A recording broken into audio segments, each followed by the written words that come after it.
Hi viewers, very good morning, have a nice day. So நம்ம பராசர முனிவர் பற்றி தாங்க பார்க்க போகிறோம்.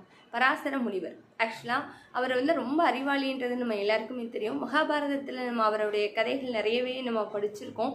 அவர் பார்த்தீங்கன்னா அறிவாளிகள் படிக்கும், அதாவது அறிவாளிகள் மட்டுமே படிக்கக்கூடிய புத்தகத்தை வெளியிடுறாரு. அந்த அளவு ரொம்ப புத்திசாலித்தனமாக அதை எழுதி எல்லாரும் பாராட்டுறாங்க. பராசர முனிவரால் மட்டும்தாங்க இது செய்ய முடியும், வேற யாராலையும் செய்ய முடியாது அப்படின்னு சொல்லிட்டு.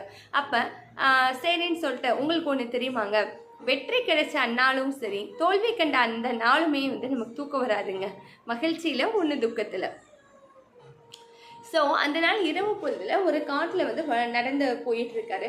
அந்த இரவு பொழுதுல ஒரு புல்லாங்குழல் இசை, அந்த இசை பார்த்தீங்கன்னா ரொம்ப தெய்வீகமான புல்லாங்குழல் இசையாக இருக்கிறது. தெய்வீகமான புல்லாங்குழல் இசை. ஸோ இது யார்